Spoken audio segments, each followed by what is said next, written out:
Buen día a todas, a todos. Bueno, el día de hoy vamos a hablar sobre educación. Son dos temas. Uno, dos decretos que saldrán publicados más tarde el día de hoy en el Diario Oficial de la Federación o el día de mañana, pero hoy los firmamos, que son los acuerdos que tomé con las y los maestros, con todas y todos, para, por un lado, facilitar la movilidad de las y los maestros en el marco de la UCICAM, en lo que discutimos escuela por escuela los cambios que se requieren para desaparecer UCICAM. Y UCICAM es el esquema para la movilidad y la promoción de los maestros y maestras, que ya prácticamente nadie está de acuerdo con eso, pero ¿qué lo va a sustituir? Es lo que estamos discutiendo en todas las escuelas. Pero hay algo que les afecta mucho, que es que no se pueden mover de una escuela a otra, tienen muchas restricciones. Entonces, desde el 15 de mayo me comprometí a hacer este cambio y el día de hoy Mario lo va a explicar y se va a publicar en el Diario Oficial. Y el otro es la disminución de la edad de jubilación para todos aquellos que están en el 10º transitorio, que también se publicará a más tardar el día de mañana y que Mario también lo va a explicar. Y por otro lado, los avances en la educación media superior, particularmente de las nuevas escuelas que van a existir este año y cuál es el plan hacia adelante. Ese es un tema. El otro, pues como siempre, todos los lunes, quienes quieren los precios. Y finalmente cerramos el día de hoy con Humanismo Mexicano, dedicado a Carlos Monsiváis, porque la semana pasada fue aniversario de su fallecimiento. Entonces vamos a dedicar el día de hoy a Carlos Monsiváis. Entonces empezamos con Iván y luego Mario y luego las preguntas. Adelante. Muy buenos días a todas y a todos. Con su permiso, Presidenta, ¿quién es quién en los precios? Iniciamos con el seguimiento de los artículos que integran la canasta básica. Recordar que la Presidenta hace 3 semanas firmó la renovación de este paquete contra la inflación y la carestía y el compromiso de las tiendas de autoservicio es que no cueste más de 910 pesos una canasta básica de 24 productos. En nuestro monitoreo, el más bajo que encontramos fue en Bodega Aurrera Emilio Carranza, en Saltillo, Coahuila, en 741,60. Le vamos a poner una palomita. Y el más caro, Walmart Universidad en Villahermosa, Tabasco, 986,10, le vamos a poner un tache. Continuamos con el comparativo. 3 ciudades, Tlalnepantla, Estado de México, la más barata, Walmart Multiplaza Arboleda, 775,10, palomita. Y Super Chedraui Viveros, 882,40, también palomita por estar por debajo de los 910 pesos. Hermosillo, Sonora, Ley Boulevard Quino, 839,80, palomita. Y la más barata y la más cara, Ley Vado del Río, 913,40, tache. Monterrey, Nuevo León, Fresco La Comer Cumbres, la más barata, 847,45, palomita. Y la más cara, Smart Lincoln, 978,98, tache. Adelante.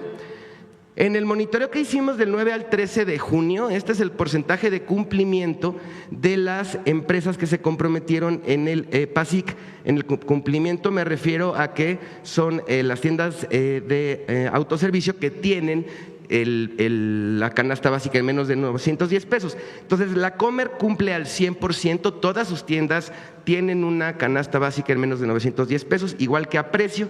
Chedraui el 90% de sus establecimientos, Soriana el 85%, Ley el 75%, Bodega Aurrera el 65%, Walmart 52%, H-E-B el 50% y Smart el 33%. Adelante. Bien, ahora en seguimiento a la Estrategia Nacional para promover la estabilización del precio de la gasolina, recordar que estamos informando desde hace un par de semanas los precios promedio en cada una de las regiones. Precio promedio del litro de gasolina regular, que debe estar por debajo de los 24 pesos. Este es el caso de la región occidente. Aquí están los precios en cada uno de los estados, destacando que el precio promedio más barato es en Colima, con 23 pesos con 74 centavos. Y aquí está cada una de las marcas, cuánto es su precio promedio en esta zona en particular. Entonces, prácticamente la única que está un poco arriba del precio promedio es Oxogas, pero de ahí en fuera todas las demás marcas están por debajo de los 24 pesos. Y continúan las buenas noticias, porque el precio de la gasolina regular continúa disminuyendo ahora, y en este monitoreo al cierre del 20 de junio lo tenemos en 23 pesos con 55 centavos. Adelante. Bien, el monitoreo de quienes venden en precios justos, destacando esta Pemex en Pachuca de Soto Hidalgo, que venden 23.19, y aquí está cada una de las regiones, destacando que ninguna gana más de 2 pesos por litro de gasolina regular. A ellas les vamos a poner una palomita. Continuamos con las que se siguen volando la verdad con los precios y encontramos esta Petro 7 en Saltillo, Coahuila, que venden 24.99 con un margen de ganancia de 2 pesos con 70 centavos por cada litro, y aquí está en cada una de las regiones. Les vamos a poner un tache. Adelante. Bien, tenemos, ahora ya se están acercando las vacaciones. Tenemos módulos fijos de atención Profeco en el aeropuerto Benito Juárez, en las dos terminales, en el Felipe Ángeles, en Tulum, en Cancún y en Guadalajara, y estamos inaugurando. Estos son módulos fijos nuevos en Toluca, Tijuana y Monterrey. Así es que a todas las personas consumidoras que utilizan avión como medio de transporte, si tuvieran algún problema con demoras, con cancelaciones, maletas perdidas, se pueden acercar a estos módulos, y estamos estrenando en semanas anteriores estos 3 módulos. Adelante. Muy bien, estos son los resultados que nos comparte la Asociación Mexicana de Ventas Online del Hot Sale, que fue del 26 de mayo al 3 de junio. Participaron más de 700 marcas, tuvieron más de 1,000 millones de impactos en medios tradicionales y digitales. 43% de los internautas mexicanos compraron durante esta campaña, 9 de cada 10 utilizaron el canal digital durante su compra, y en una encuesta que aplicó la asociación, 8 de cada 10 compradores se sintieron seguros al comprar durante el Hot Sale. Estos son resultados preliminares. Adelante. Y por parte de Profeco se recibieron únicamente 21 llamadas y correos en las personas que compraron en esta campaña. Vamos a seguir monitoreando porque se acercan las fechas de entrega, entonces vamos a estar revisando, invitar a todas las personas consumidores que participaron en esta campaña, si tuvieran algún problema, que nos busquen y de inmediato los vamos a atender. Adelante. Finalizamos con los consejos Profeco de la semana. 1, si comparas precios entre establecimientos, puedes ahorrar hasta 244 pesos en tu canasta básica. 2, sigue disminuyendo el precio del litro de la gasolina regular, está en 23.55. Recuerda usar nuestro mapa virtual para ubicar las estaciones que venden en precios justos. 3, estamos estrenando módulos de atención en los aeropuertos de Toluca, Tijuana y Monterrey. 4, la Asociación Mexicana de Ventas Online nos informó que durante el Hot Sale se tuvieron buenos resultados. Pocas personas consumidoras solicitaron asesoría a la Procuraduría. Aquí están nuestras redes sociales, la página de internet y el número del consumidor. Muchas gracias, presidenta. Muy buenos días. Mario. ¿Me lo presta?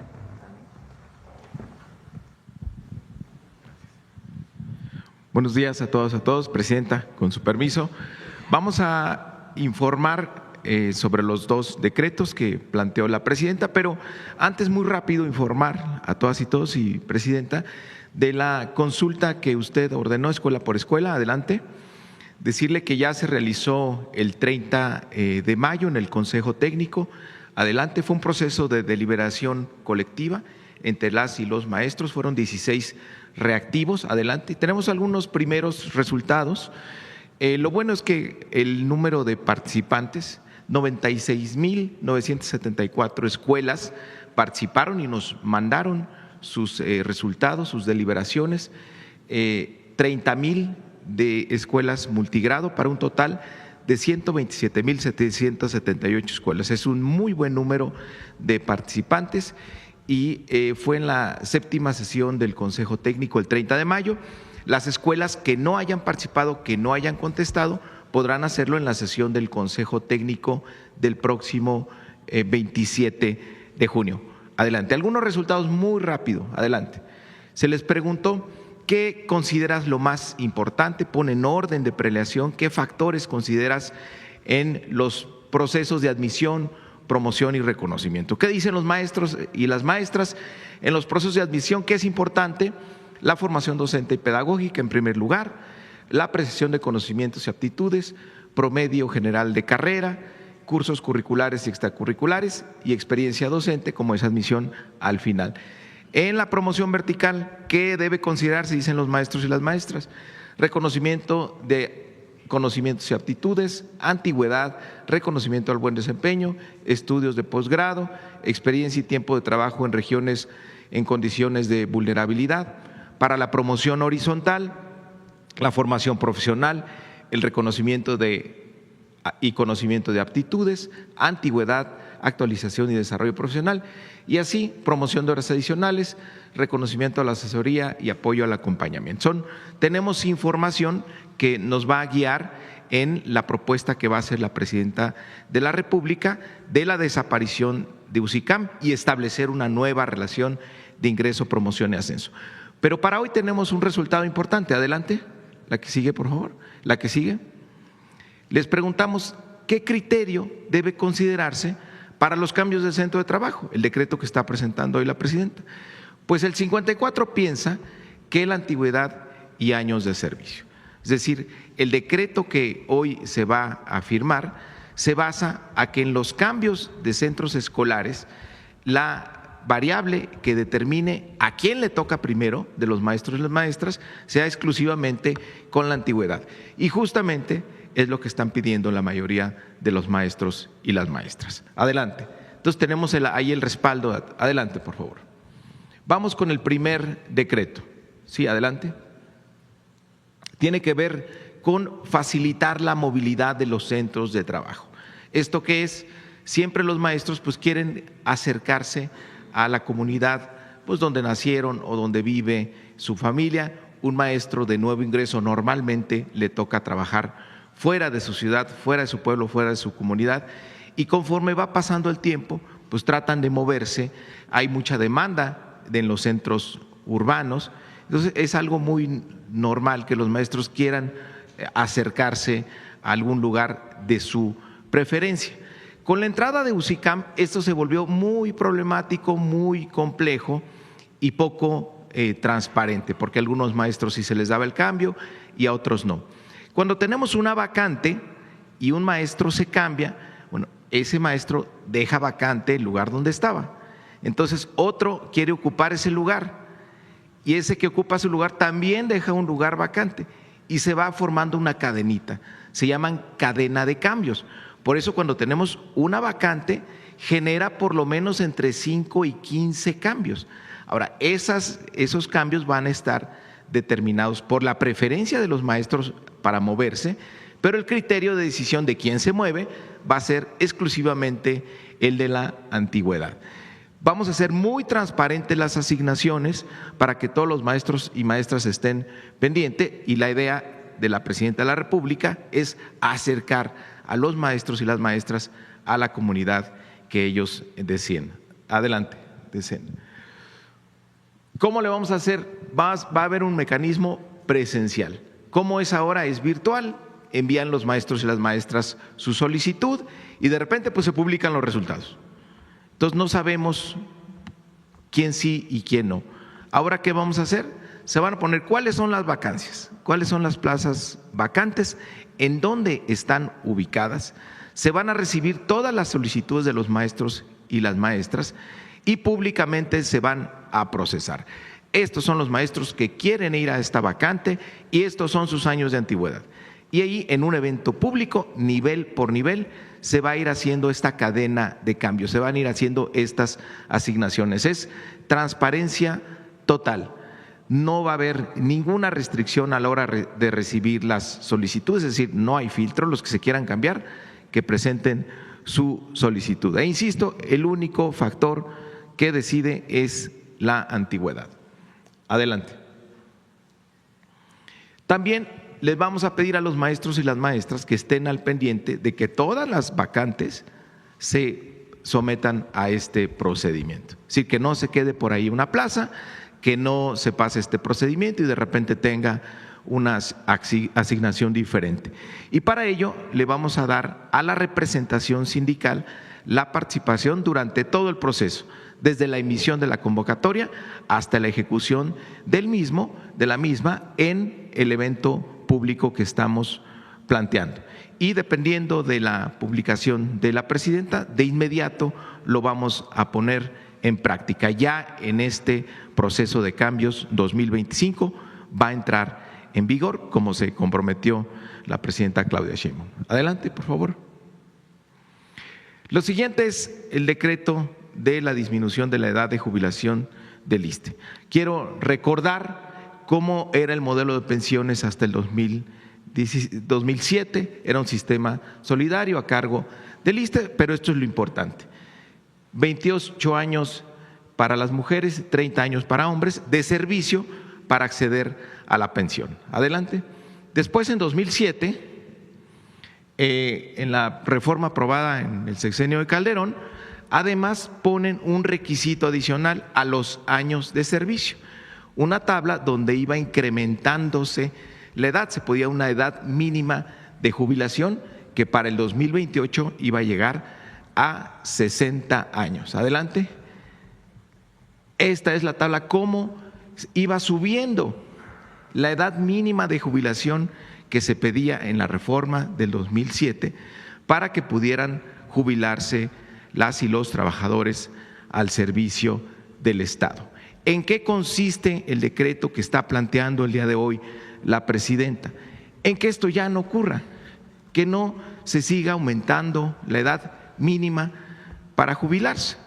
Incluso el decreto que hoy se plantea es el más importante, es el único que toca este tema de las edades desde que se aprobó en 2007, desde 18 años. Adelante. Desde hace 18 años. Entonces, ¿cómo va a quedar? En resumen, se va a reducir la edad mínima de jubilación en una tabla que será publicada en el decreto para que llegue a 53 años para mujeres en el 2034 y 55 para hombres igual en el 2034.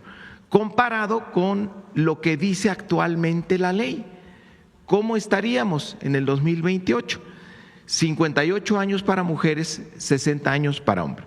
Comparen aquí el impacto de la reforma. Es decir, las mujeres, en lugar de esperar a cumplir 58 años para jubilarse, podrán jubilarse a los 53. Y en el caso de los hombres, en lugar de esperar a cumplir 60 años, van a estar en 55. Es un beneficio muy importante, va a beneficiar una buena cantidad de trabajadores y trabajadoras, pero hay que decirlo también, tiene un costo fiscal muy importante. En esta administración, el costo de esta medida supera los 36,000 millones de pesos. ¿Pero no traes la tabla de reducción por ahí? No, se la debo, presidenta, para poder hacer el comparativo. Sí. Directo de cómo va disminuyendo. Regresen la siguiente. La que viene en el decreto. Ah, bueno, ahí está. No, es que aquí hacen magia. Sí. La piensa uno y la ejecutan de inmediato. Aquí está el comparativo. Fíjense, ¿cómo está actualmente? Está en 58 años para hombres, 56 para mujeres. La presidenta había anunciado desde marzo, dijo, paren esto, se congela, ya no va a subir. Del 26 al 27 estaba contemplado que subía un año más, la edad mínima, subía a 59 para hombres y a 57 para mujeres, pero ya con el decreto se queda en 58, ya no sube, y en 56 para mujeres. Ahora, del 28 al 30 iba a subir otro año, iba a subir hasta 60 años. Se queda, no solo no sube, sino que baja a 57. y para mujeres iba a subir a 58, pero ahora va a bajar a 55 y no se queda ahí, sigue bajando la edad. Del 31 al 33 va a bajar, aquí ya era 60-60, ¿no? Pero va a bajar a 56 y a 55 en el 34. Y aquí lo mismo, baja de 55 hasta 53. Aquí este 60, este 60. Ahí está el comparativo de cómo beneficia a las y los trabajadores y revierte esta injusticia de haber puesto un requisito adicional a los años de servicio, que fue la edad mínima de jubilación de la reforma de Calderón en 2007. Entonces, esto es una reversión a esa reforma en beneficio de los derechos de los trabajadores y trabajadoras. Adelante. Regresa un poco. ¿Dónde está esa? Entonces, en resumen, es esto, ¿no? Es cómo van a disminuir las edades. Adelante.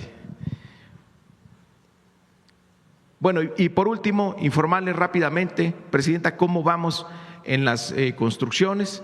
Ya arrancamos obras en 14 planteles y en este mes de julio vamos a arrancar las que nos faltan.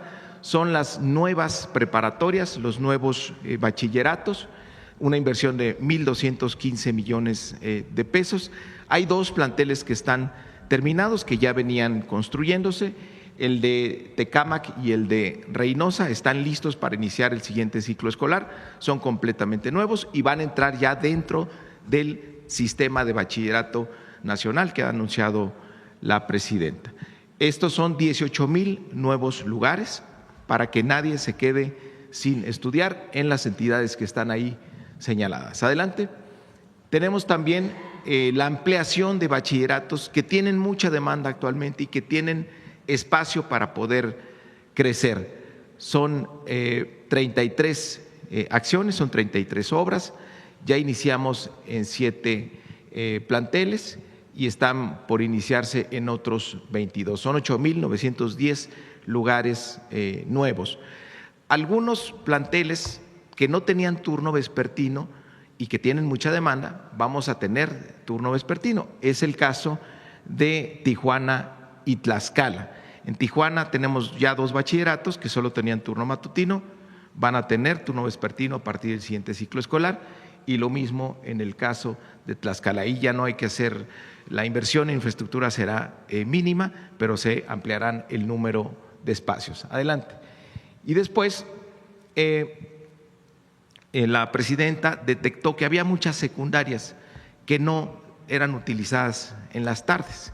¿Y dónde están los jóvenes que se quedan sin preparatoria? Pues donde están las secundarias. Cuando terminan la secundaria, entonces se aprovecha esa infraestructura, hay una inversión para reconvertirlas y que en las tardes puedan ser preparatorias. Eso es optimizar la utilización de la infraestructura educativa. Son 35 reconversiones, una inversión de 759.5 millones de pesos.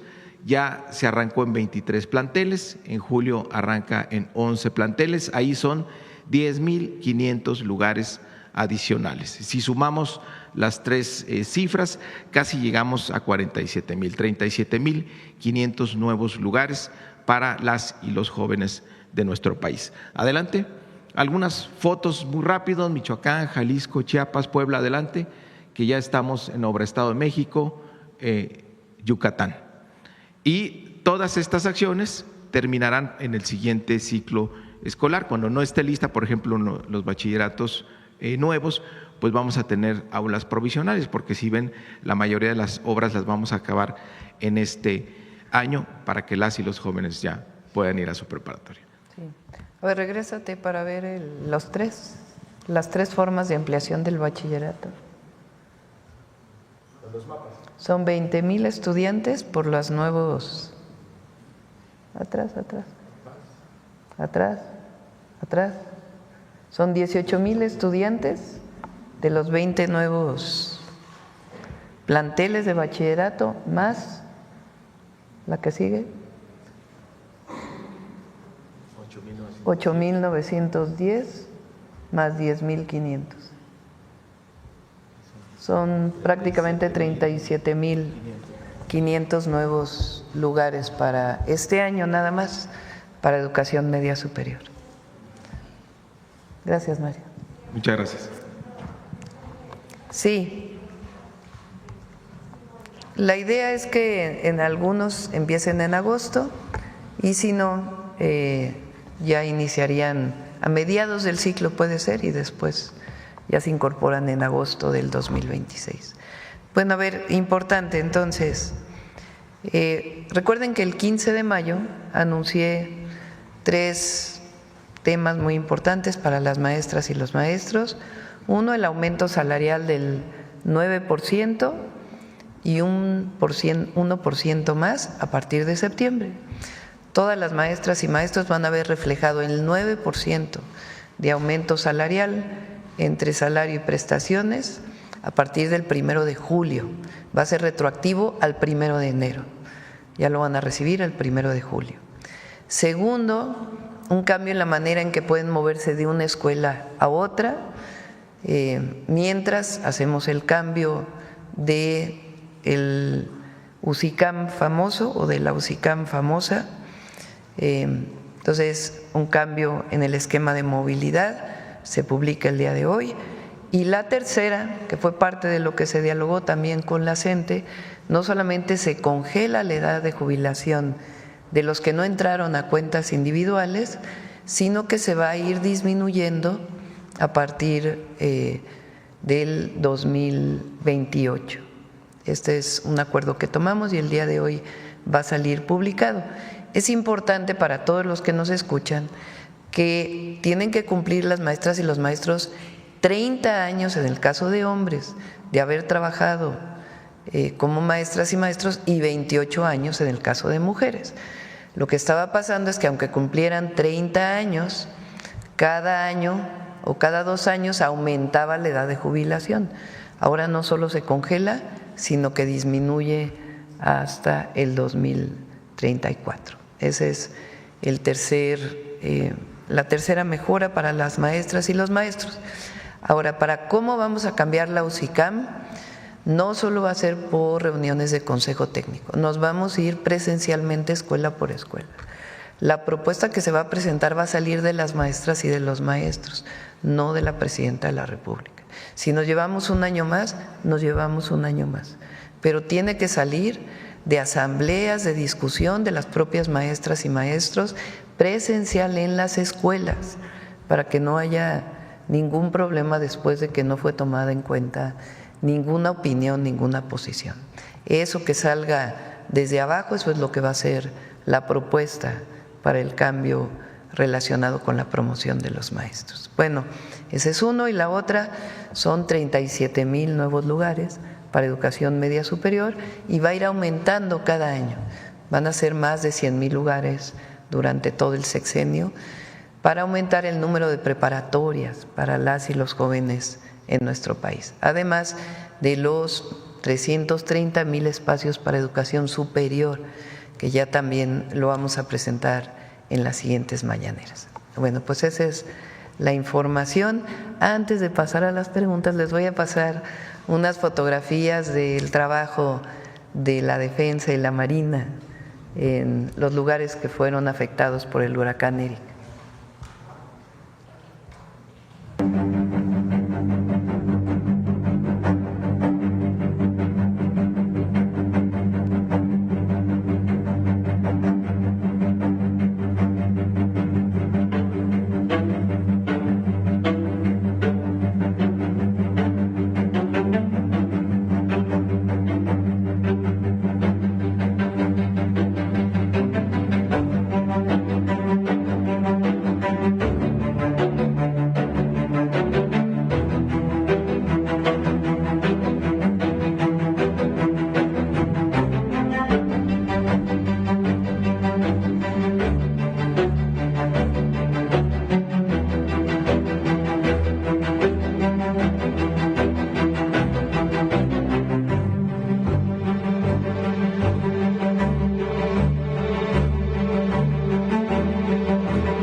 faltó ahí más fotografías, creo que le hicieron un corte de la parte del plan de N3. No, muchas gracias al Ejército Mexicano, a la Secretaría de la Defensa Nacional, a la Secretaría de Marina. Estuvimos el viernes en Corralero, se quedó allá Leti Ramírez en Pinotepa Nacional coordinando los esfuerzos junto con Laura Velázquez. De inmediato, cuando llegamos con el helicóptero de defensa, porque no se podía llegar por tierra, pues se tomaron las medidas. Son principalmente poblaciones aisladas las que sufrieron mayor problema. Esta es una zona principalmente de población afromexicana, muchas de ellas muy pobres, y de inmediato se desplegó el trabajo del plan de N3, del Ejército, de la Marina, de Secretaría de Infraestructura, Comunicaciones y Transportes, y realmente pues nuestro agradecimiento siempre, porque fue muy importante este trabajo. Son grandes instituciones que tiene el Estado mexicano. Bueno, ahora sí vamos a las preguntas. Ahora estrenamos, vean, no solo vamos a preguntar primera fila, vamos a ir para atrás. A ver, vamos a ver a alguien que no haya preguntado. A ver, vamos aquí atrás, ahí. Gracias, Presidenta. Ernesto Ledesma, de Rompeviento TV. Presidenta, el año pasado, en el mes de octubre, después de las secuelas del huracán John, estuvimos viniendo acá a la mañanera para ver si se podía atender la montaña de Guerrero. No tuve oportunidad de preguntar y dejé una lista aquí con todas las poblaciones y el tipo de afectaciones que tenía cada población. Bajaron los comisariados de las montañas, llegaron a Tlapa, se hizo una sistematización y se puso comunidad por comunidad cuáles eran las afectaciones y nunca se les atendió. Estuvimos regresando a la montaña, filmamos, publicamos reportajes. ¿Dices el huracán? El huracán John el año pasado. John. Sí, y lo traigo a cuenta porque ahora con el huracán Eric ya hay otra vez destrozos en los caminos. Pero en los caminos de la montaña sí. Se está haciendo ahora un trabajo muy importante, inclusive varios puentes en Guerrero que fueron afectados por el huracán John. Se hizo un primer trabajo desde el año pasado y ahora con los recursos ya del 2025 y las licitaciones se está haciendo un trabajo mayor. Incluso va a haber una conectividad entre la Mixteca de Oaxaca y la montaña de Guerrero, una conectividad que nunca ha habido. Es una nueva carretera que va a permitir pues mucho mayor comunicación de distintas comunidades. Mire, Presidenta, lo que valdría la pena es que verifiquen eso. Está llegando los informes del Centro de Derechos Humanos de la Montaña, Tlachinolan, y siguen las afectaciones. La Secretaría de Comunicaciones y Transportes lo que le notificó a los comuneros es que no tenían el suficiente presupuesto para arreglar los caminos que iban de Tlapa a Metlatónoc o a Cochuapa el Grande. A ver si nos pasa que les mande Jesús la carretera nueva que se va a hacer. O sea, todas las carreteras, toda la intervención en la montaña y en la Mixteca, por favor. Que nos mande esa parte. De hecho, me la mandó el viernes por ahí. Bueno, ese es un tema. Nunca entendimos por qué no se les envió ni siquiera una botella de agua, porque no podía ni siquiera hervir el agua, porque estaba todo mojado. Y entregamos aquí en comunicación. Pero, a ver, es que se hizo un censo de todas las comunidades. Sabemos del censo. Sí, y fueron muchos recursos que se dieron de manera directa. Si hay alguna comunidad que no fue atendida, se atiende. Pero esta idea de que no se atendió a nadie no es correcta. No, pero yo no estoy los servidores de la nación pues fueron casa por casa haciendo el censo. Si hay alguna comunidad que no fue atendida, pues se atiende.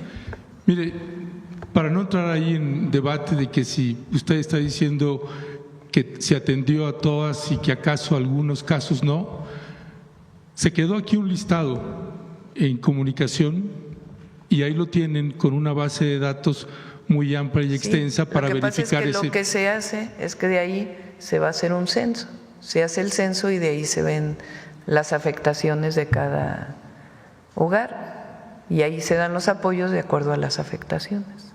Y en el caso de las carreteras, a ver si nos pasan ahora el planito para que se conozca todas las intervenciones. Con Jesús Esteban. Bueno, solo le pediría si pueden revisar ese listado que se quedó aquí en comunicación, aquí lo entregamos. Segundo tema, Presidenta, es el tema del genocidio que hay contra el pueblo palestino. Le han preguntado en algunas ocasiones, usted ha dicho, bueno, nosotros pues manifestamos la paz y la no intervención. ¿Ha hecho usted declaraciones, por ejemplo, sobre el gobierno de Javier Milei o sobre el gobierno de Perú?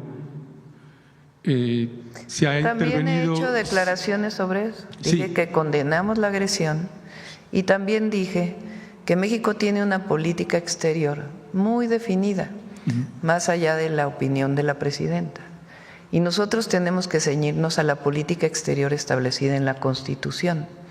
Esa política exterior tiene principios básicos que fueron los mismos que publiqué el día de ayer para el caso del bombardeo que hubo en Irán y el conflicto en el Medio Oriente. Todos los presidentes de México, desde el presidente López Obrador hasta si nos vamos para atrás, tienen que ceñirse a una política exterior. Hay algunos que han sido más entreguistas que otros y en nuestro caso siempre vamos a defender nuestra soberanía.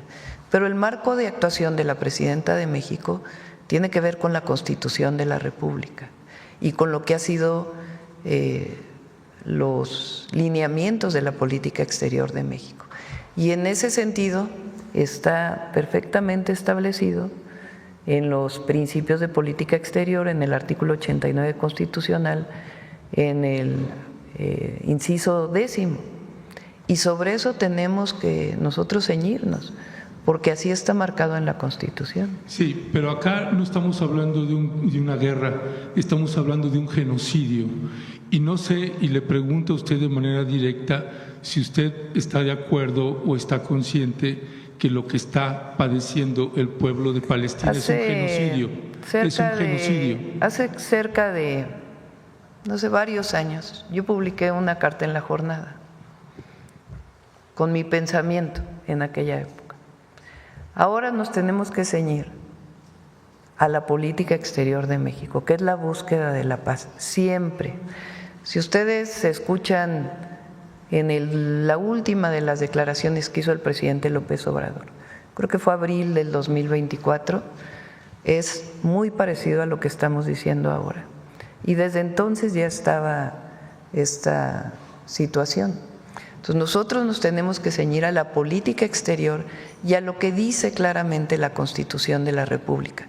Como presidenta de México… ¿Eso le impide reconocer que es un genocidio? Como presidenta de México, lo que tenemos que hacer siempre es en el marco de la Constitución y siempre la búsqueda de la paz. México tiene que ser factor de paz siempre y ese es el marco en el que tiene que moverse la presidenta de la República y todo aquel que sea presidente de la República.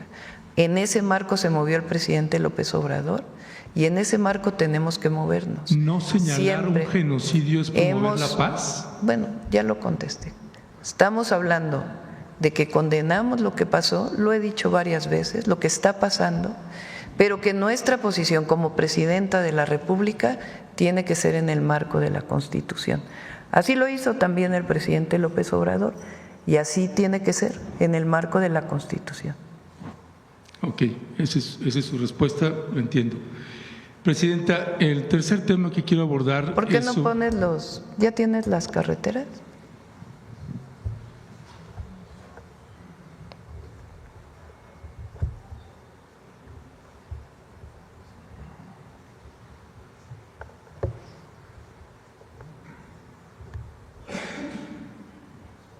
Nunca vamos a estar a favor del daño a un niño o una niña, a un infante, jamás. Ni de afectación a las poblaciones civiles. Ese es principio, convicción y política exterior mexicana. ¿Y por qué no mandar Mira, ayuda ahí está. humanitaria?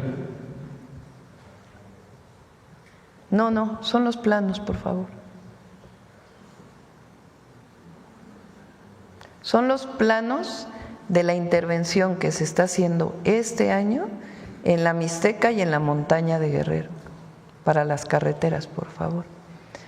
Y vamos a poner, si quieren, los principios de la política exterior, a ver si los tienen, artículo 89. Los principios más adelante. Más adelante.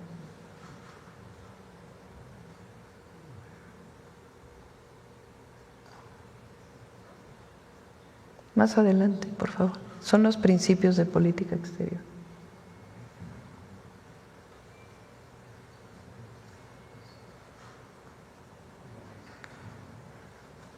A ver, José Alfonso, si lo pones ahí, por favor. Ahí está. En la conducción de la política, el titular del Poder Ejecutivo, o sea, la presidenta, inciso 10º del artículo 89 constitucional, dirigir la política exterior y celebrar tratados internacionales, esas son las funciones de la presidenta o del presidente, así como terminar, denunciar, suspender, modificar, enmendar, retirar reservas y formular declaraciones interpretativas sobre los mismos, sometiéndolos a la aprobación del Senado.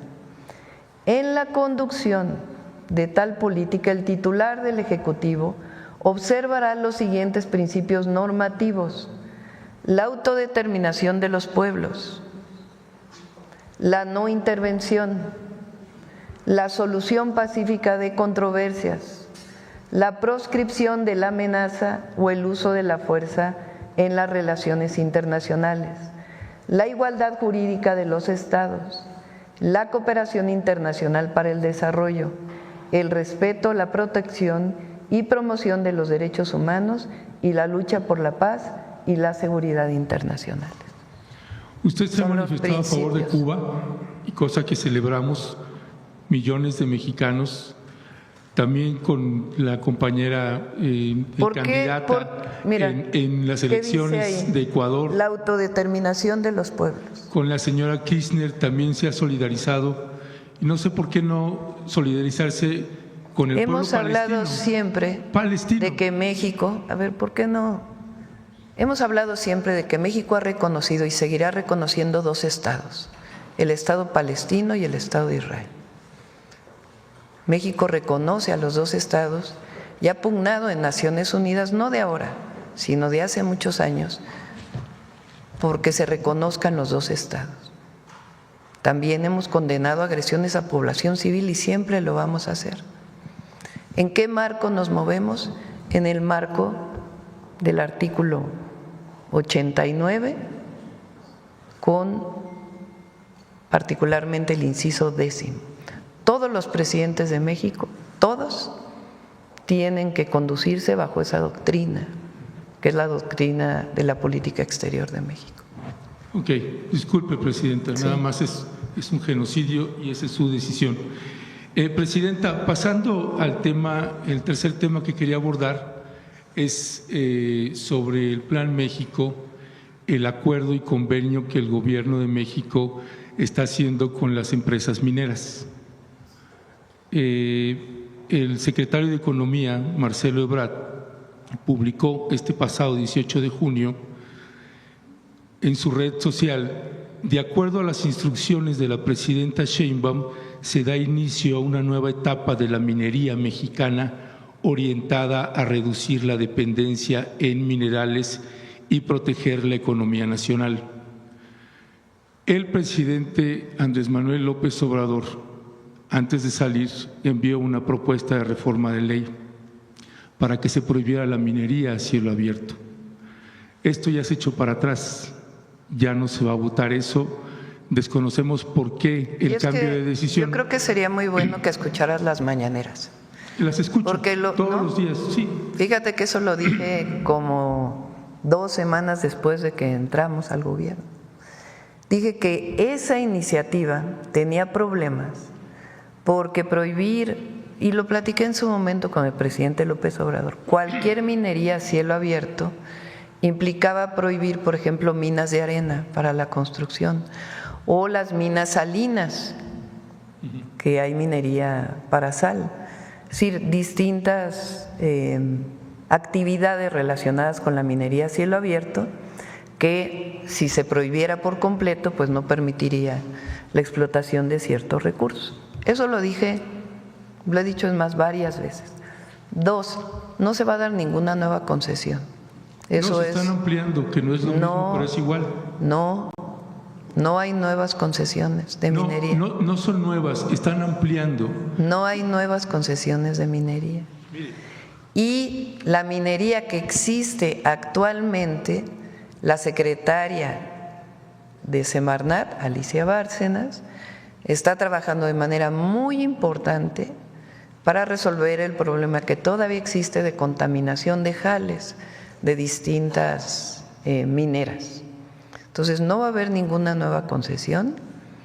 La ley o la reforma constitucional, si hubiera pasado como tal, hubiera afectado minería, que es, por ejemplo, minería de litio, que es uno de los objetivos que hemos planteado para la soberanía nacional, pues no hubiera podido desarrollarse en ciertas zonas. Entonces, la minería es una actividad de gran impacto ambiental. En ese sentido, no hay concesiones y las minas que actualmente existen, se revisa su impacto ambiental para ver qué tanto pueden seguirse explotando. En la entrevista que le hacen al jefe de la Unidad de Coordinación de Actividades Extractivas de la Secretaría de Economía, licenciado José Fernando Aboites Saro, él dice: en primer término, debo decir que originalmente provengo del sector de la infraestructura. Cuando llego a esta unidad encuentro todo un tema de distanciamiento entre la autoridad y el sector minero, es decir, de la administración de Andrés Manuel López Obrador, un distanciamiento con el sector minero, por lo que de forma inmediata se establecieron canales de diálogo con los diferentes grupos que conforman esta industria. Por ejemplo, prácticamente todas las semanas hay comunicación con Pedro Rivero, presidente de la Cámara Minera de México, Camimex, y se ha logrado generar una dinámica de interlocución constante. Y aquí viene el punto. Destacan entre los puntos más importantes el tema de los permisos.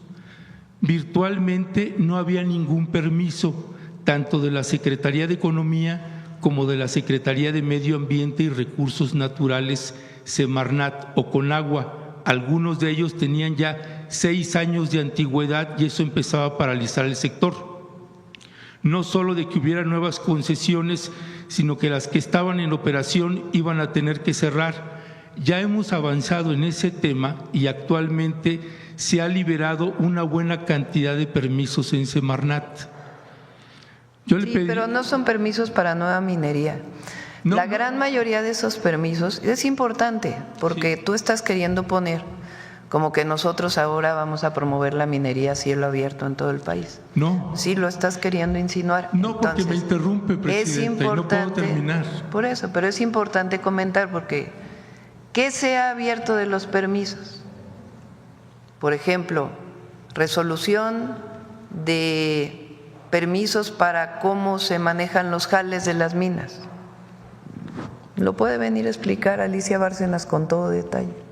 Eso es parte de lo que es importante, porque se tiene que hacer, porque no es que haya parado la minería en México, sigue la minería en México. El tema es que tanto se abre la minería a cielo abierto, que es una de las actividades que mayor afectaciones ambientales tiene, no solo en el país, sino en el mundo entero. Entonces, ¿hasta dónde se limita? Y algunos permisos que tenían que ver con actividades que se realizan actualmente en las minas para poder mejorar los impactos ambientales de las minas actuales. Eso es lo que ha estado trabajando Semarnat. Mire, usted dice que yo estoy planteando solo el tema de minería a cielo abierto, y ese era uno de los temas, pero no solo es ese tema. Mire, la Secretaría de Economía y Camimex señalan: prohibir la minería a cielo abierto no solo afecta a la industria, sino que provocaría una contracción del -1% en la economía nacional. Estas son las declaraciones de quien considero la mejor secretaria de Economía que hemos tenido en México, la secretaria Raquel Buenrostro, en la administración del presidente López Obrador.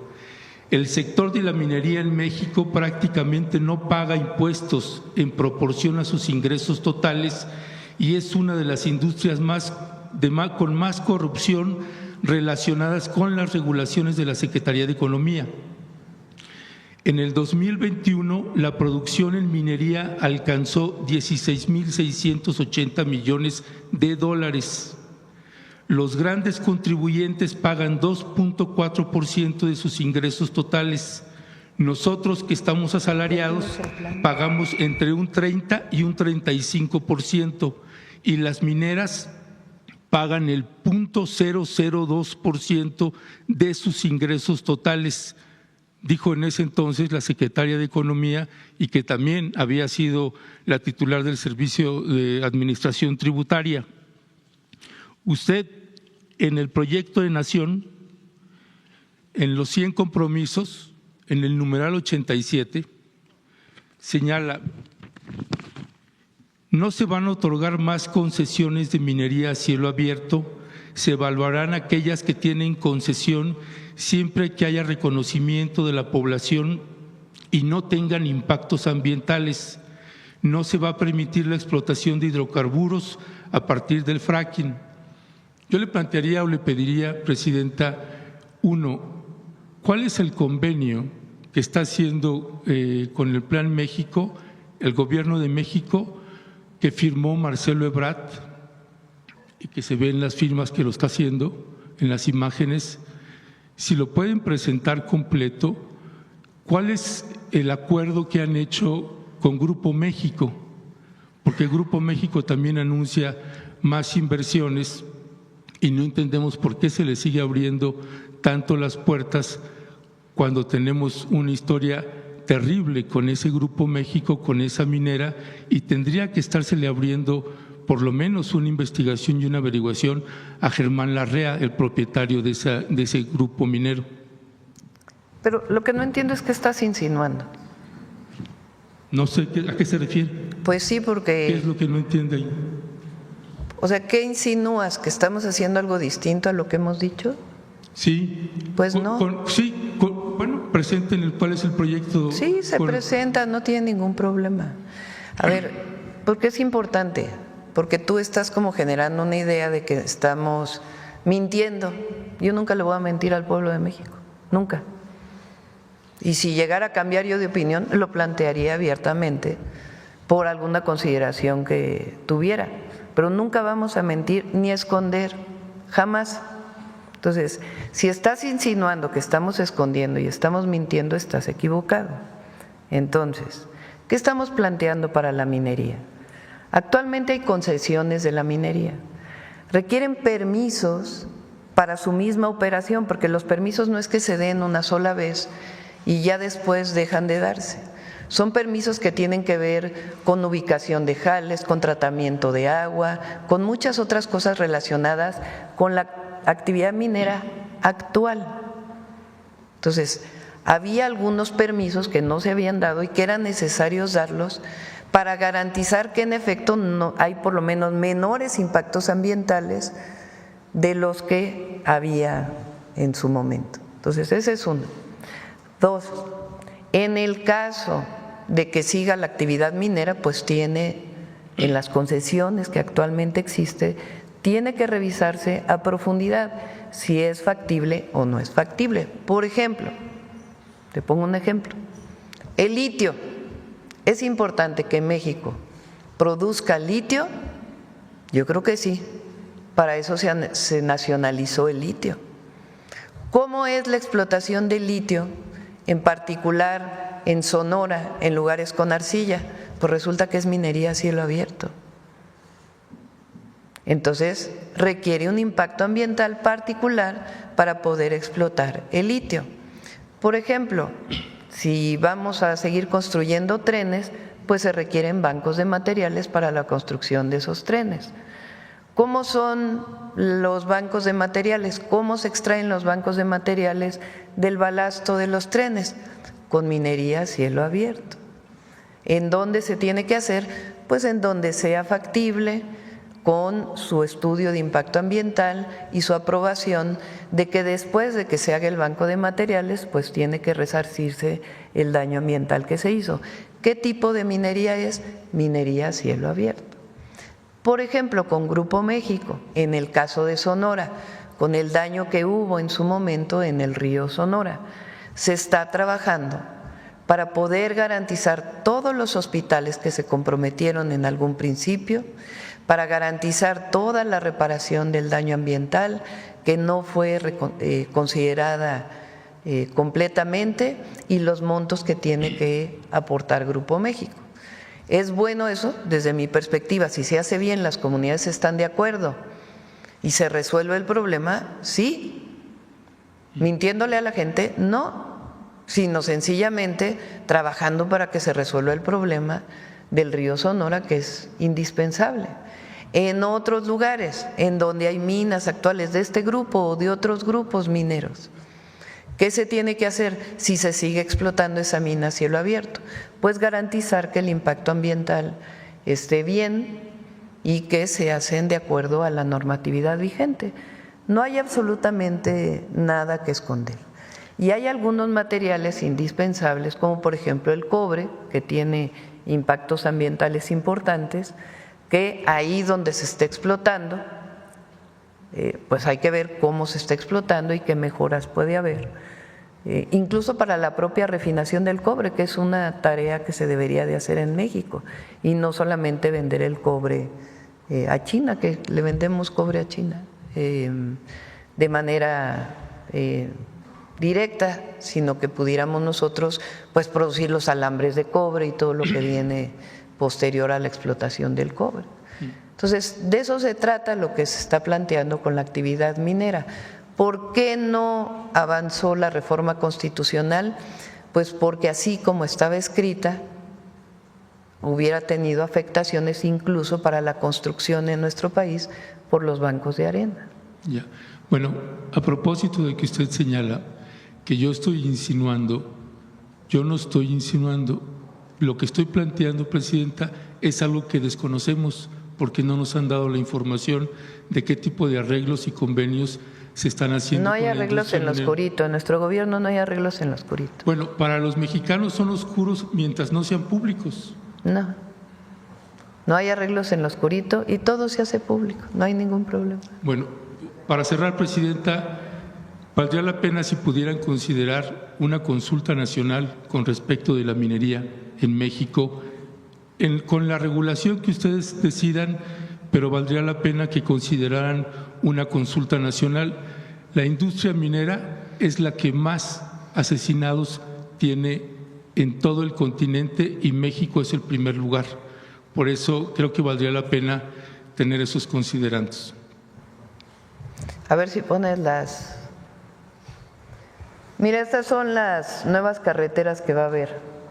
Una parte es en la Mixteca y después su colindancia con la montaña de Guerrero. En algunos casos son rehabilitación, en otros modernización y en otros incluso nuevas carreteras. Ya en proceso, Guajuapan de León, el tramo Nochistlán a Guajuapa, que fue una de las que nos pidieron cuando estuvimos ahí. 2, Tehuacán, en el límite con Puebla, hacia Oaxaca, en Chazumba y Guajuapan de León. La otra, Putla de Guerrero, Pinotepa Nacional. Y por iniciar están Guajuapan, Mariscala, Tamazola, Silacayuapan. La otra es Guajuapan, Tlacotepec, Justlahuaca y también su vínculo del Carrizal hacia Putla. Luego, la otra que han pedido muchísimo es la número 5, la 6, bueno, ahí les faltó la 7. La 7 está arriba, y la 8. Entonces, si se fijan, es una intervención muy importante en la montaña de Guerrero y en la Mixteca de Oaxaca y en la Mixteca de Puebla. Estas son de las zonas más pobres del país. Y ahora que fuimos, la demanda mayor fue caminos, que se arreglaran los caminos, se mejoraran y algunos nuevos caminos. Y esto va a quedar este año, este mismo año van a quedar todas. Sí. A ver, vamos, alguien que no haya preguntado, que hayan preguntado poco. Bueno, ya se repiten todos, vamos a ver. A ver aquí la compañera que atrás. Gracias. Buenos días, Presidenta. Yulia Bonilla, del periódico La Razón. Primero, una consulta sobre el tema educativo, si puede contestar también el secretario, aprovechando su presencia, sobre la aplicación de esta prueba inédita al examen de media superior para la UNAM y el Politécnico Nacional. Por acá. Sí, porque ya se concluyó la aplicación del examen. La UNAM y el Politécnico reportaron que al menos 1,400 alumnos, aspirantes no presentaron el examen, y en toda la presentación de las pruebas se estuvieron reportando algunas fallas con esta aplicación digital del examen. Entonces, preguntarle qué ocurrirá, cómo se procederá ante estos casos, que hubo algunas fallas que lo estaban reportando los estudiantes, cómo se atenderán estos casos. Adelante. Gracias, Presidenta. Primero, recordar que estamos en un esquema diferente. La Presidenta nos instruyó a que termináramos con el examen del Comipems, que era muy injusto que los jóvenes se jugaran su futuro, su destino en un examen. Y abrimos una plataforma diferente, Mi Derecho, Mi Lugar, y el 40% de los inscritos, casi 250,000, decidieron ya a qué preparatoria van sin examen, por asignación directa. Y el Politécnico Nacional y la UNAM realizaron sus exámenes el fin de semana pasado, antepasado y utilizando un software de inteligencia artificial. Por primera vez lo hicieron en la UNAM virtual, el Politécnico ya tenía 2 años de experiencia, y el porcentaje de los alumnos que completaron su examen fue del 99%. Algunas fallas, sobre todo por el tema de la conectividad, lo va a resolver el propio Politécnico y la UNAM, dándole a las y los jóvenes la oportunidad de participar. Pero lo más importante es que una vez que den ellos los resultados, en promedio el 90% de los jóvenes va a quedar entre su primera y segunda opción, algo que no se lograba en Comipems. Y eso tiene que ver con la prepa que está más cercana a su lugar de residencia, o por una preferencia en específico que tienen las y los jóvenes. Pero no los vamos a dejar, nosotros a los jóvenes les vamos a apoyar para que o puedan hacer el examen o se les dé alguna posibilidad. ¿Se tiene alguna numeralia de cuántos presentaron alguna queja sobre las fallas? Los datos que yo vi tuve el reporte detallado del Politécnico, menos del 0.7% tuvieron algún problema entre los que se inscribieron y efectivamente realizaron el examen. Y en la UNAM son datos parecidos porque se utilizó la misma plataforma en los mismos tiempos. ¿Y va a haber algún tipo de prórroga para aquellos, algunos comentarios o quejas que se presentaron en la jornada? Es que se les mandaba la alerta de que, por ejemplo, sonidos o que presencias en el lugar de la presentación del examen de una persona distinta al estudiante, etcétera. Entonces quedaba la inquietud de si eso les iba a anular el examen. ¿Se van a revisar este tipo de reportes y qué garantía se les va a dar a los alumnos en caso de que haya sido, porque eran situaciones como fuera de su control, ladridos de los perros de los vecinos, etcétera, que viven en una zona muy ruidosa y que les generaba este tipo de inquietudes a los estudiantes? La verdad es que fue un éxito. Eventualmente puede haber algunas fallas. De hecho, hubo un reporte en la jornada que atendimos. Teníamos 20 casos de jóvenes que no habían podido acceder a la plataforma Mi Derecho, Mi Lugar. 20 casos de más de 250,000 que fueron atendidos. Nos contactaron y fueron atendidos. Es el mismo caso acá. La verdad es que por primera vez se realiza esto y es una innovación en lo que ha ocurrido, pero sobre todo va a beneficiar a las y los jóvenes que vayan a la preparatoria que ellos quieran. Gracias, secretario. Otro tema. Es importante, ¿qué pasó ahora? Nosotros nos comprometimos a desaparecer el examen del Comipems. ¿Qué es el examen del Comipems? Un esquema de exámenes en donde los jóvenes que salían de secundaria de la zona metropolitana del Valle de México tenían que realizar un examen y a partir de su calificación en el examen o del número de aciertos que tenían en el examen eran enviados a una o a otra escuela. Nosotros no estamos de acuerdo con eso, no porque no sea importante tener buenas calificaciones, sino porque se generaba a los 15 años una idea al estudiante de que si no había acertado en el examen en un solo día, pues iba a ir a una mala escuela y que si había acertado más se iba a ir a una buena escuela, catalogando las preparatorias o los bachilleratos como buenos, regulares, malos, y entonces los que tenían menos aciertos pues se iban al más malo, entre comillas. En primer lugar, es falso que sean malos bachilleratos, absolutamente falso. Esta idea de que el que tiene menos aciertos va a ir a un CECATIS o a un CEBETIS o a un colegio de bachilleres porque no son buenas escuelas, pues es falso. Todas las escuelas son buenas y estamos mejorándolas. Ahora les platico cómo las vamos a mejorar todavía más, las públicas evidentemente. Entonces esta idea de que había malas escuelas y buenas escuelas es incorrecta. Todas las escuelas son buenas y todas tenemos que mejorarlas. Eso es lo primero. Lo segundo, esta idea de frustración tremenda del estudiante a los 15 años, de que ya estaba predeterminada tu vida de ir a malas escuelas desde los 15 años porque a lo mejor no contestaste bien en un examen. ¿Cómo a los 15 años le vas a decir a un joven, a un adolescente, pues mira, ya tu vida está determinada de esta manera o está determinada de esta? No. Lo que tiene que hacer el Estado es garantizarle a los jóvenes una buena educación para que puedan continuar, si quieren, con carreras terminales en la preparatoria y si no, poder seguir estudiando la universidad. La educación es un derecho, el acceso a la educación es un derecho. Entonces, ¿qué fue lo que se hizo?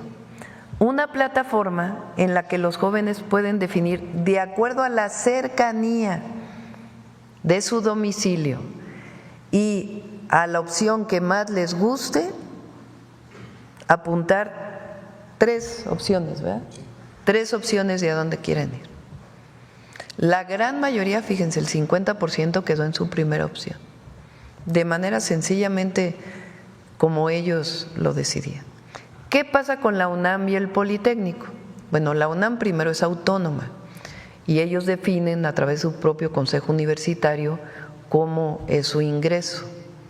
Y el Politécnico, aunque no tiene autonomía, sí tiene sus criterios académicos particulares para poder definir cómo se ingresa a lo que era en su momento la vocacional, la media superior del Politécnico Nacional. Entonces ellos tuvieron este esquema que plantearon para los exámenes, pero todo lo demás es a partir de la definición de la plataforma. Eso por un lado. ¿Qué más estamos haciendo? Que ya lo vamos a presentar. Cada tipo de escuela de bachillerato, por ejemplo, colegio de bachilleres, va a tener un padrino o una madrina, por decirlo así. Entonces, una universidad los va a apadrinar. Es decir, les va a dar a cada bachillerato cada estudiante de bachillerato va a salir con un certificado del Bachillerato Nacional y aparte, por ejemplo, en el Colegio de Bachilleres, con una certificación de la Universidad Autónoma Metropolitana. Entonces eso va a dar pues una mayor capacidad a las escuelas de educación media superior. Lo estamos haciendo en el Valle de México porque ahí teníamos más problemas, pero nos vamos a nivel nacional. Por ejemplo, un CONALEP, el CONALEP, ya sea el Tecnológico Nacional de México o el Politécnico Nacional, por ahí les va a dar también un certificado técnico o un certificado adicional a su certificado de bachillerato. Entonces salen, digamos, con el certificado nacional de bachillerato y además una valoración por parte de una universidad, de una escuela de educación superior. Eso garantiza pues que todas las escuelas son buenas escuelas, cada una con su característica de modelo educativo. Y por otro lado estamos modificando parte de los programas de estudio para hacer mucho más atractivo el bachillerato a los estudiantes. Los estudiantes dejan el bachillerato, el nivel más alto de deserción escolar, aún con la beca, está en el bachillerato. Y nosotros no queremos que se salgan de la escuela, queremos que se queden en la escuela. Y para ello pues tiene que ser mucho más atractiva la escuela, que la pasen bien, que no haya problemas en las escuelas y además pues que tengan esta certificación de una escuela de educación superior. Entonces es un programa integral del bachillerato. Si hubo algún problema en la UNAM y en el Poli con la manera en que están haciendo el nuevo examen, pues ahí está el secretario de Educación Pública para apoyar en lo que se requiera para poder pues garantizarle a todos los estudiantes que tuvieron un buen ingreso. Gracias, presidenta. Sí. Y pasando a temas internacionales. Unos datos sobre esto. Mira, tengo los datos exactos porque informamos el fin de semana. Se inscribieron para hacer el examen 109,266 jóvenes, de los cuales se presentaron 107,790. El 98.65% de los inscritos presentaron el examen, incluyendo 755 aspirantes que reportaron tener una discapacidad, se les dio facilidades para el examen. Y de los que hicieron el examen, solamente se reportaron 97 incidencias, las cuales fueron plenamente identificadas por el sistema, validadas y atendidas. Y hay 50 aspirantes que reportaron fallas en los servicios de luz o del internet del lugar donde se encontraban haciendo su examen y también se les va a dar apoyo con las mesas de soporte. Pero pues es por primera vez, se hacen en línea, se hacen de manera conjunta, Poli, UNAM y pues les fue muy bien.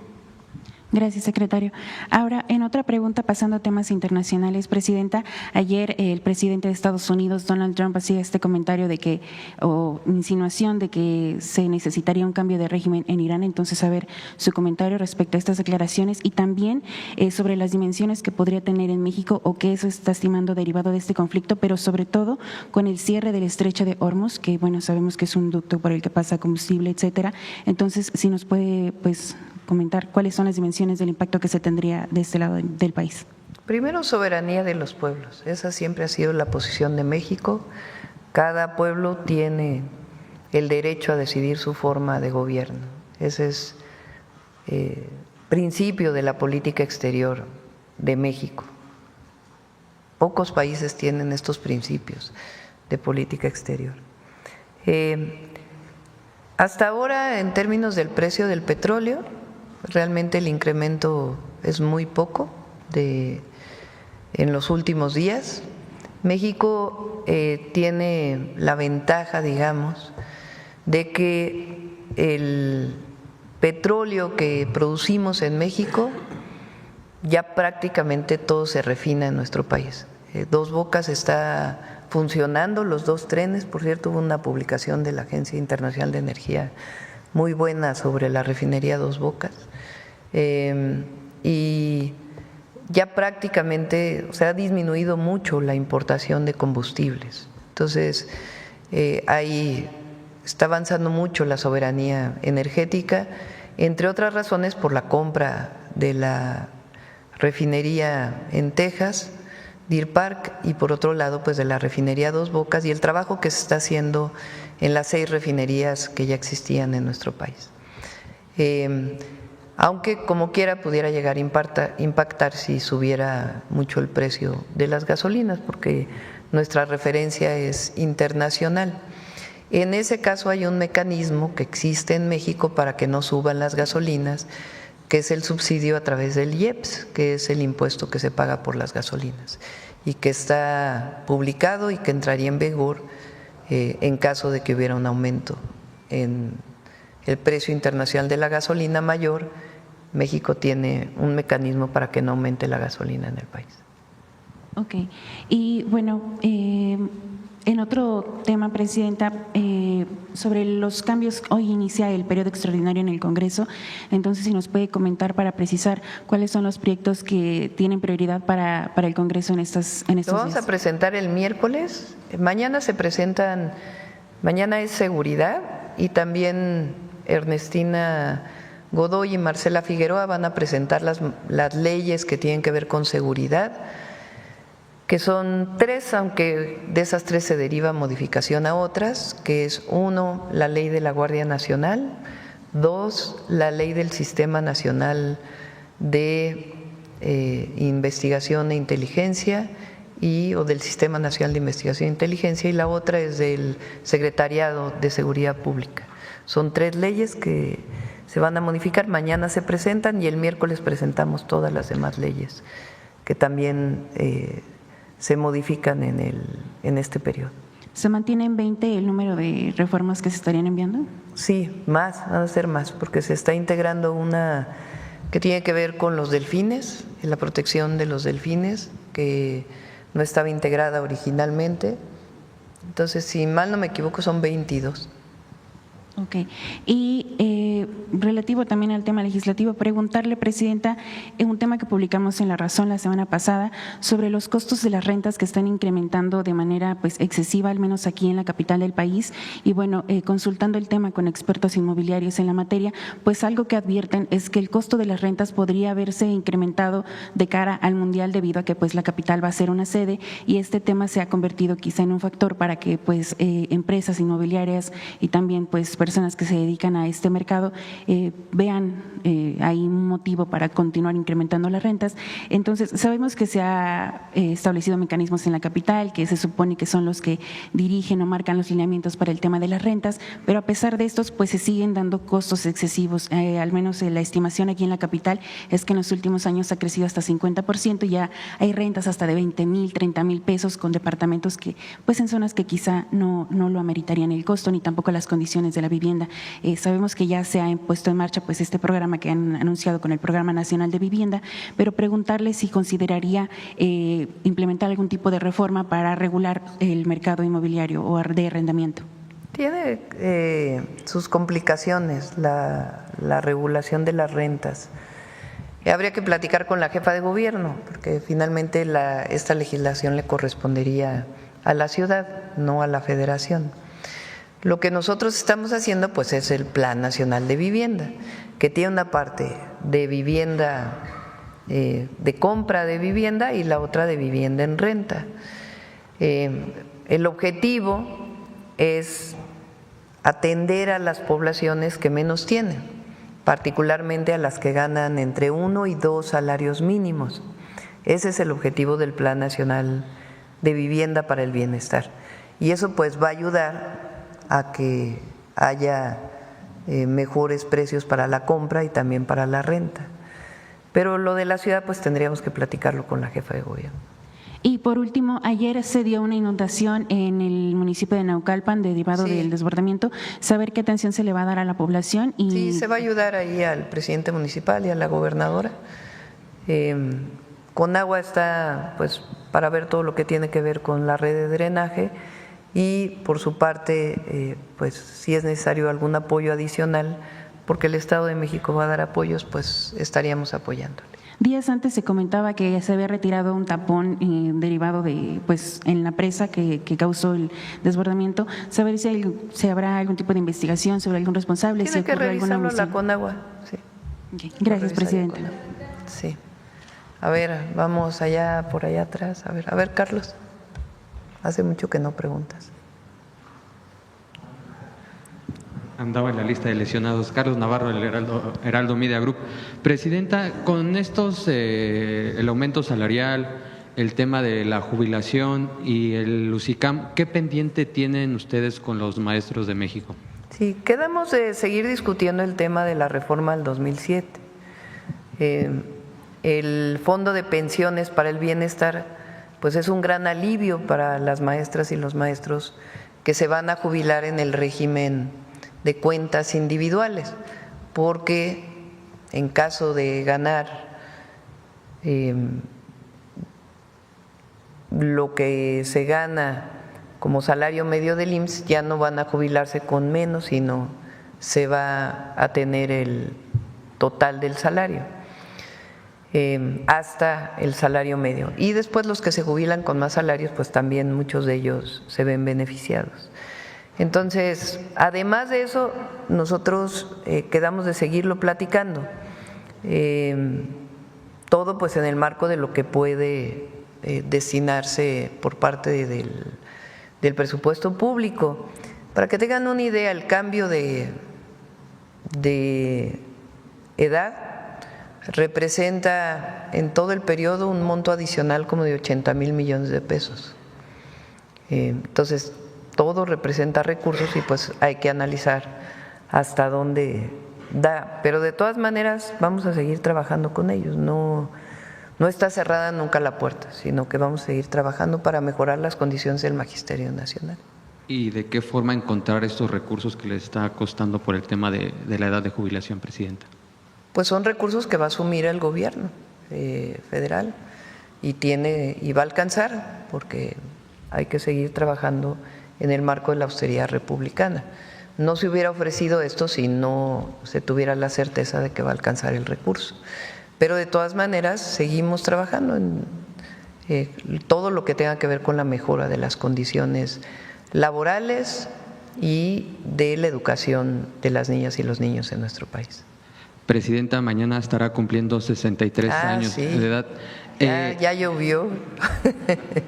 ¿Esa edad ya le permite ser beneficiaria del programa Mujeres Bienestar? ¿Se va a inscribir en este programa? No lo he pensado. No lo he pensado, sí. No lo he pensado. ¿Podemos traer pastel? ¿Traemos pastel? Pues traemos pastel. Por último, preguntarle, sí, presidenta. Día de San Juan. En 2027 va a haber elecciones en 17 estados, 16 de ellos gubernaturas. Hoy en el Heraldo de México se publica una serie de encuestas donde en 15 de los 17 estados Morena aventaja en las proyecciones. ¿Qué mensaje mandarle a la militancia, a aquellos que aspiran para no causar esta división y que genere resultados adversos? ¿Y de qué manera mantenerse con estas proyecciones para que el movimiento siga creciendo, presidenta? Está interesante la encuesta que sale hoy en el Heraldo, vale la pena que se vea. No la voy a pasar aquí porque si no van a andar diciendo que andamos promoviendo, pero no se necesita promover porque el movimiento de transformación está muy fuerte en el país, muy fuerte, y hay un reconocimiento del pueblo. Y en general a todos aquellos que quieran ser candidatos o candidatas del movimiento, pues hay 3 máximas: no mentir, no robar y no traicionar al pueblo. ¿Qué mensaje mandarles a aquellos que, faltan un par de años y que ya se anticipan? ¿Qué mensaje mandarle a ellos? Calma, ya que hasta que salga la parte oficial, ya para, por lo pronto, a seguir trabajando cerca del pueblo siempre. Muchas gracias, buen día a todas y todos. Muy bien. Vamos a ver aquí, porque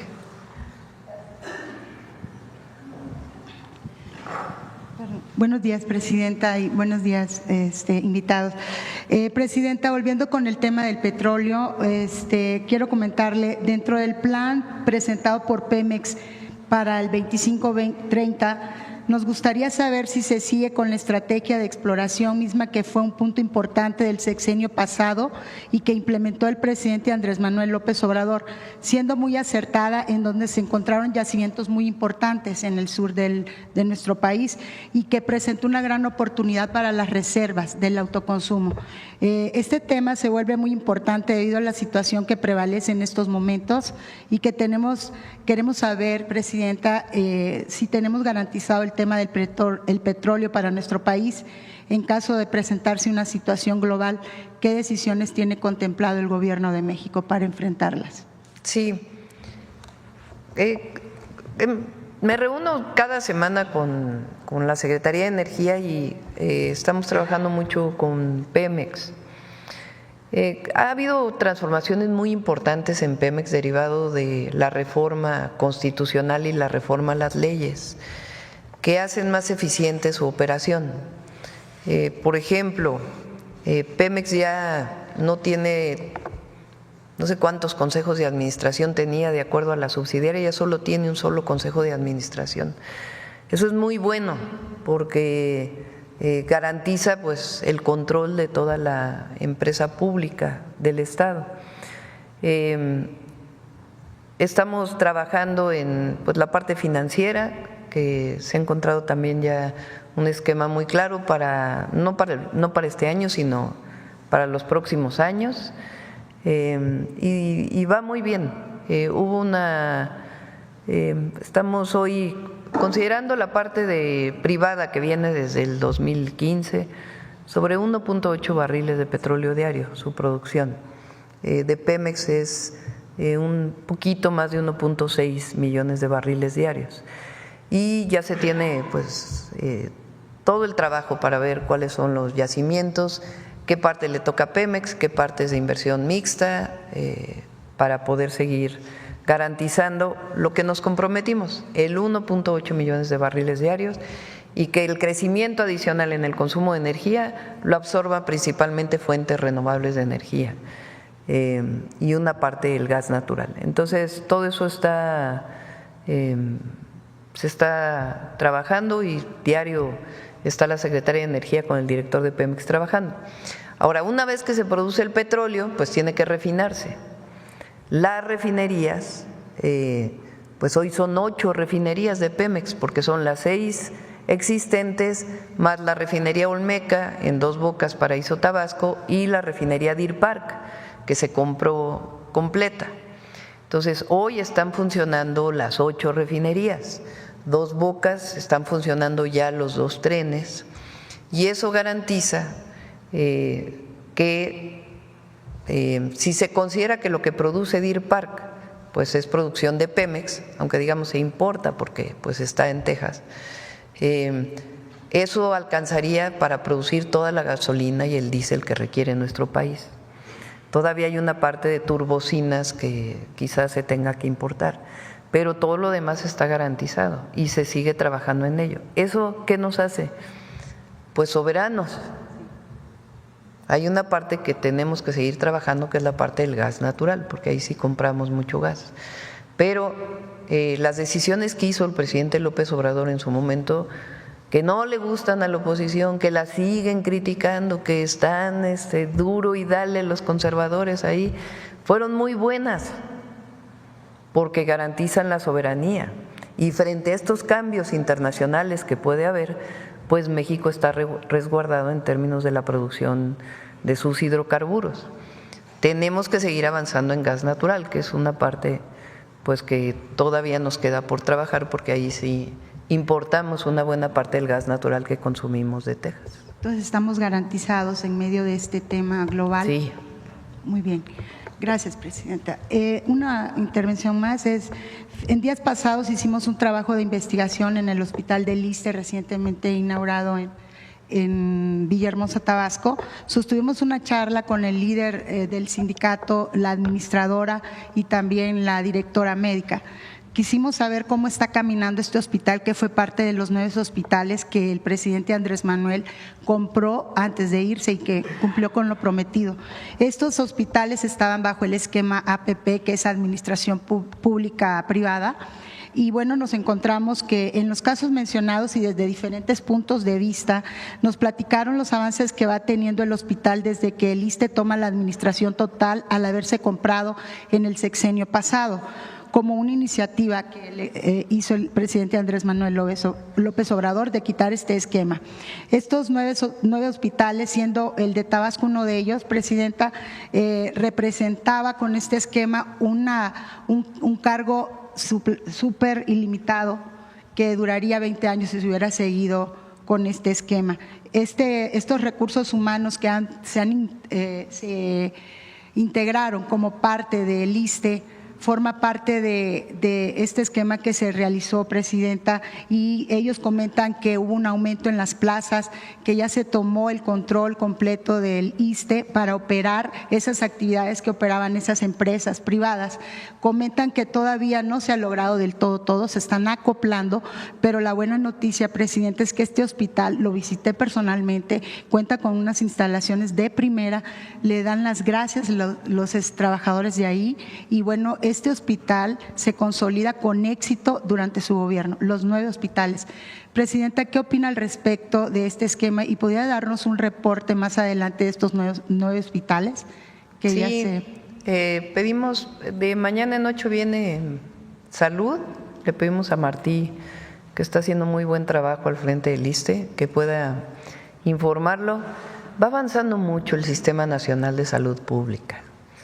También les encanta subir fotografías de que todo está mal y que ayer estuve además de Oaxaca para visitar a las comunidades afectadas por el huracán, estuve en Quintana Roo, ahí se está construyendo un hospital en Felipe Carrillo Puerto de IMSS Bienestar, haciendo una evaluación del IMSS Bienestar, estuvimos en Yucatán, el hospital El Lorán, a ver si pasas la fotografía. Presidenta, perdón cosa, que le interrumpa, dentro de la entrevista es una cosa sí, impresionantísima, de veras increíble el hospital. Tiene 300 camas sensables y otras 300 o poco más no sensables. Es algo de primer nivel impresionante, se va a inaugurar este año. Miren nada más. Lo está construyendo la Defensa Nacional, los ingenieros militares. Impresionante, impresionante. Y ahí Yucatán va a entrar al IMSS Bienestar, estamos haciendo ya el plan de trabajo. Y después estuvimos haciendo la valoración en Campeche que durante años estuvo abandonado. En el primer nivel que se entró, o sea, lo que son los centros de salud, ya solo faltan 11 médicos para que abran todos los centros de salud de lunes a domingo. Y en el segundo nivel estamos haciendo inversiones muy importantes de 2 tomógrafos, poniendo en marcha todos los quirófanos, para que este mismo año los hospitales estén en mejores condiciones.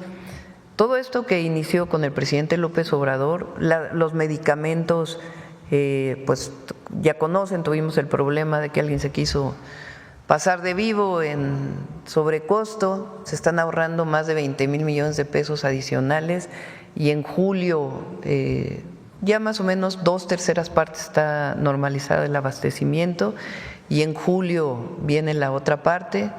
Entonces se va avanzando y vamos a seguir avanzando en lo que es nuestra convicción y le estamos dando seguimiento personal y quitar pues todos estos esquemas de privatización que le hicieron mucho daño al sistema de salud. No lo beneficiaron, sino que hicieron muchísimo daño, representaban un gasto enorme y además pues los servicios no eran buenos. No eran funcionales. Sí. Nos comentaban que hasta un platillo de comida y un vasito de agua que daban era carísimo, como ir al mejor restaurante de México. Y bueno, están muy contentos, nos platicaron que personalmente el licenciado Martí Batres ha estado viendo personalmente el avance de este hospital.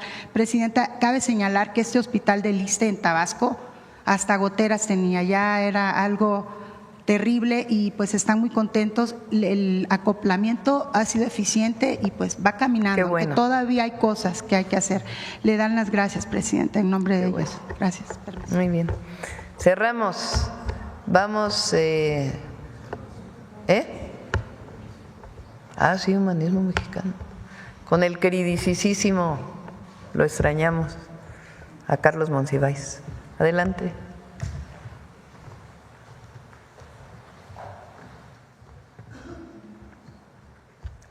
Con su permiso, presidenta, buenos días a todos y todas.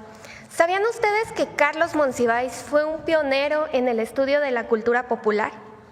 Así es, nuestras fiestas, los movimientos surgidos del pueblo, el arte y entretenimiento popular pasaron desapercibidos para muchísimos intelectuales del siglo pasado, pero no para el ojo atento, crítico y genuinamente humorístico de Carlos Monsiváis. Él supo ver en la cultura de masas la esencia de nuestra sociedad y sabiamente advirtió que la cultura no podía quedar fuera de cualquier proyecto que buscara la verdadera transformación política de nuestro país. Las reflexiones de Carlos Monsiváis, fallecido hace 15 años, hoy siguen vivas en las bases del humanismo mexicano y de la Cuarta Transformación. Veamos el video, por favor. Carlos Monsiváis nació el 4 de mayo de 1938 y falleció el 19 de junio del 2010, a los 72 años.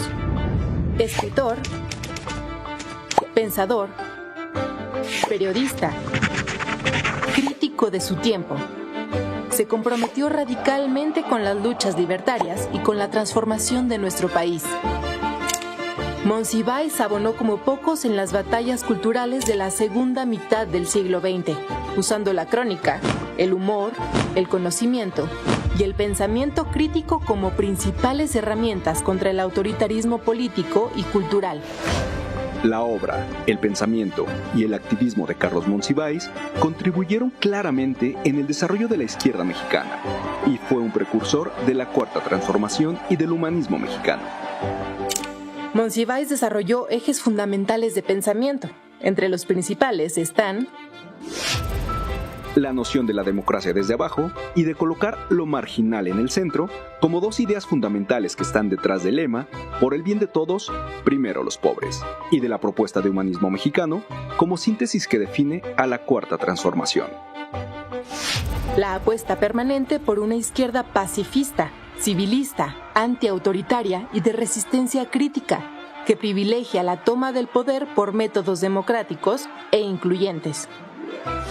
Propuso que la victoria cultural se gana con la revolución de las conciencias, al poner en el centro las batallas culturales y las luchas libertarias pequeñas y grandes que llamaba causas perdidas.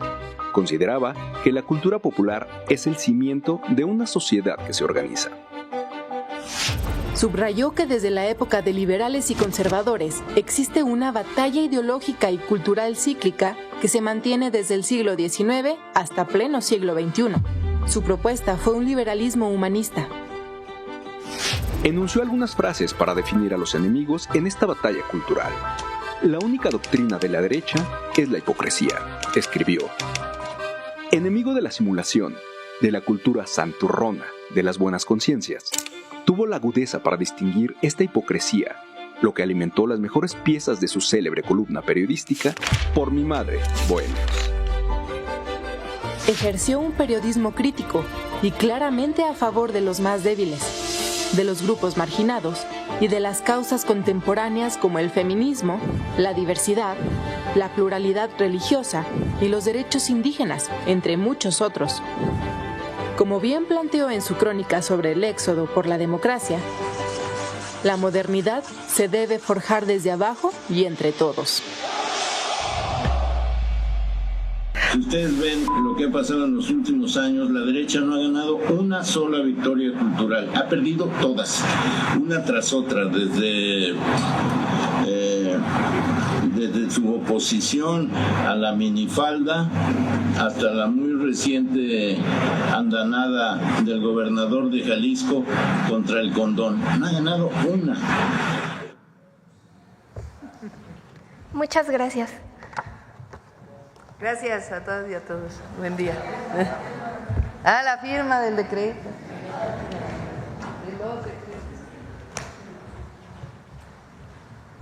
Vénganse.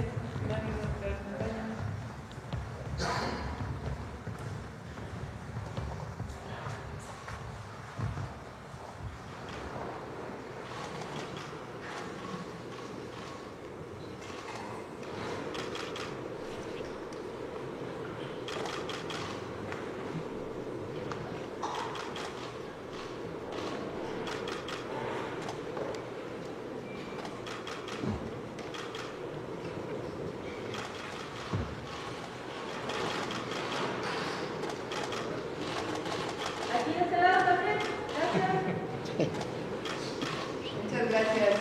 Gracias. Nos vemos mañana.